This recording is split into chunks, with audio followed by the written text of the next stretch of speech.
Hi, I'm Sister Geralyn Schmidt, and you're listening to Musings from a Catholic Evangelist. Some time ago, actually many years ago, I was invited by a friend of mine to visit her in a convent in a distant city. So it took me a while to get there. Travel, I had to go by train and then by subway. Train isn't a problem, but as I got to the train station, the hub in the city, I knew that I had to go into the subway system, and I began looking at subway maps and asking questions and whatever. And one gentleman who assisted me in my journey said to me, "Don't be surprised that when you get to 196th Street, the clientele of your subway card will change." Whatever. I spent 8 years in the South Bronx. Not a big deal as far as I was concerned. Okay, so my connections were fine, got to the subway, got to the 196th Street stop, and sure enough, the clientele of the subway car changed. Okay, a couple stops later, I got off, walked up to the ground floor, and as I passed a gentleman selling incense and essential oils, I rejoiced in that amazing scent of smell for the incense and the oils. It was just a moment of relief from the hot smells of an inner city that we all sometimes experience. Now, besides the fact that it was summer, I was also in a totally white habit because the white habit is a little cooler than the black. Okay. So as I passed the gentleman selling essential oils, he screamed and pointed to me and said, "Go back where you come from, child of Satan. Your kind is not welcomed here." I've never experienced racism before, and that was my first time of experiencing any type of hatred because of the color of my skin. I turned around on my heels and said, "Why are you saying that?"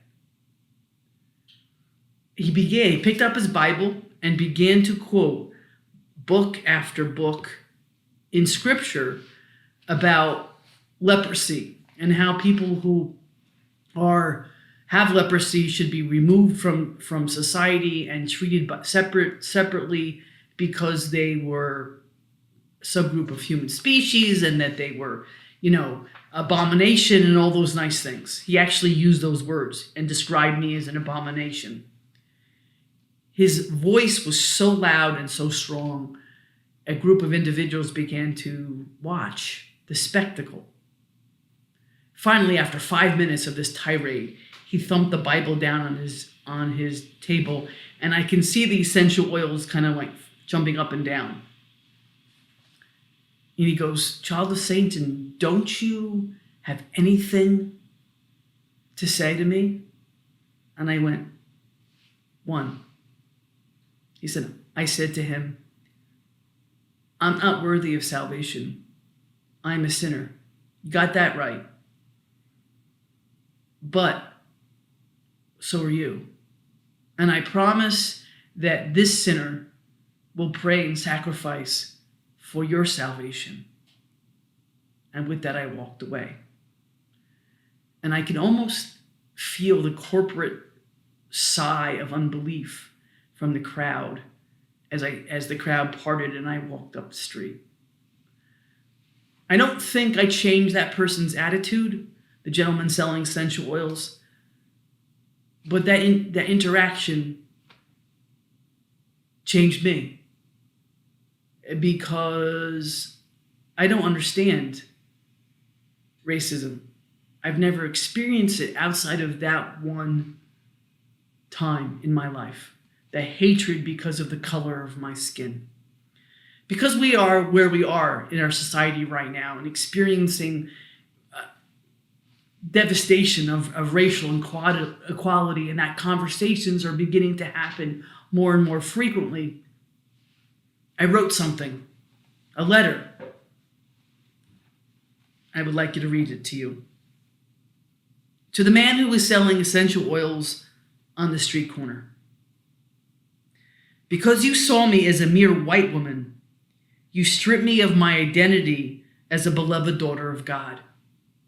Because you use words that I cannot repeat about the relationship between my mom and my dad, you stripped me of my dignity.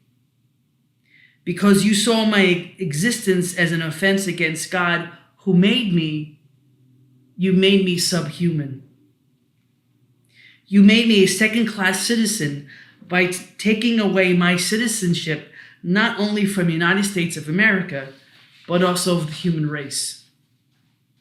Your words tried to destroy people who look like me, my culture, my community, because of your hatred. To the people who watched this spectacle,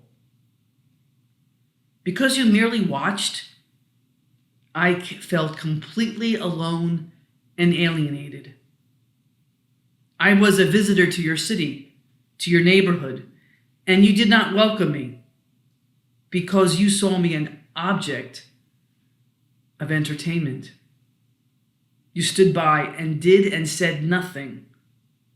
Your decision of inactivity brought the horrors of racial justice, the legal stealing of land and property, lynching, torture, rape and murder, imprisonment on reservations, concentration camps, inferior schools, segregated jails and neighborhoods, and the list can go on. You brought that horror into modern times, into that very moment. I experienced fear because of your hatred and because of your inability to do anything.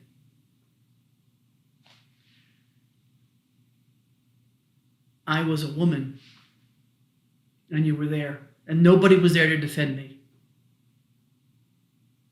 In a world, in a society in which we find ourselves, in which people saying to people of color, never happened, it's your figment of imagination. No, it's not. Part of the gift of the pandemic is that we're beginning to own the fact that we are in this together. It's not just a problem in the United States, it's a worldwide concern, and we are all in this together. And in the midst of this is God. God teaching us what love is, God teaching us what sacrifice is, and God teaching us that we can affect one another positively by standing up, by doing something, by saying stop, by saying you're wrong, by saying not on my watch, by saying teach me your perception. Perhaps this is a moment in which you all have to identify our own blindness, our own anger, our own hatred, even if when we don't know if it's there. God is in the midst of this, and God is going to make it right. You're listening to Musings from a Catholic Evangelist, and I'm Sister Geralyn.